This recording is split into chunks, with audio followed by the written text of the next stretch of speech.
Hear more about the Arch and his legacy and get some more reaction and tribute from National Chair of the South African Jewish Board of Deputies, Professor Karen Milner. Prof, good afternoon and thank you very much for your time. When the news broke yesterday, what was your initial reaction when you heard about the news of the passing of the Arch? I wanted to speak to the different faiths because he was very much an inclusive kind of a religious leader. Good afternoon, and thank you so much for having me on this afternoon. I think I can reflect. I think I'm coming to you from Johannesburg, where it's cold and rainy and cloudy, and I think that the weather reflects the somber feeling that we have in the country as we contemplate the death of an icon. The South African Jewish Board of Deputies was saddened to learn of the death of Archbishop Desmond Tutu. He was an internationally recognized symbol of South Africa's transition from apartheid to democracy and the process of reconciliation that followed. During the years of apartheid, he was an inspirational leader, and we really recognize that within our community. Yeah, and some people would say, as they've been saying since yesterday, that even after the dawn of democracy, continue to inspire people by speaking truth, even to the current government. Yes, he was nothing. He was everything that one would expect a leader to be. He was nothing if not completely honest. He shared his views in very, very honest ways. And we have tremendous respect for that honesty and for his willingness to speak out. Yes, and I remember, I think it was in 2014 when the Jewish Board of Deputies came out in his defense after an obnoxious opinion piece was published in the Jewish Report comparing the Arch to Hitler because of his views about the people of Palestine. But you, as the Board of Jewish Deputies, came out in defense and says, we may disagree about issues, but we don't have to be disrespectful.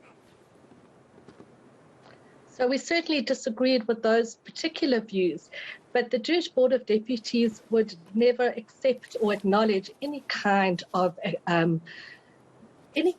comparison to Nazis, certainly not with the man of the stature and the human rights record that Archbishop Desmond Tutu has. Any kind of similarity or any comparison to Hitler or to Nazis is and was inappropriate. We don't accept it when it comes from the right. We don't accept it when it comes from the left. And we certainly would never have accepted it in this particular context.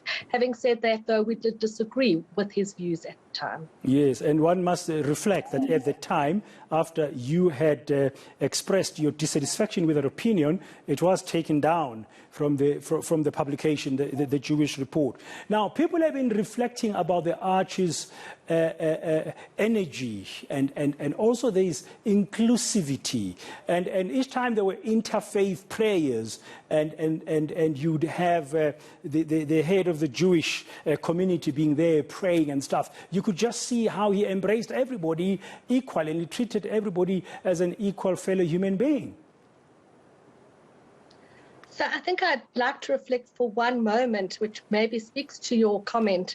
I didn't know the Archbishop personally, but before coming on this show, I spoke to the chairperson of the Jewish Board of Deputies at the time of the TRC. Her name is Marlene Bethlehem. And she spoke about going to the TRC with a delegation of rabbis, including the late Chief Rabbi Harris. And the warmth with which Archbishop Tutu met her delegation, she found it a profoundly moving moment, which has impacted her life ever since.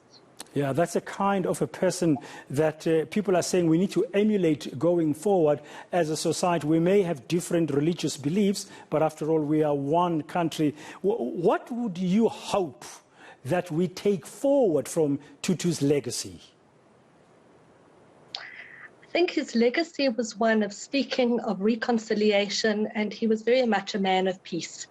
I think that is what I would really hope that we take forward, an ability to speak honestly, to speak openly, but also never to lose sight of the fact that peace and reconciliation are what ultimately led to democracy in South Africa and is the way to end conflict.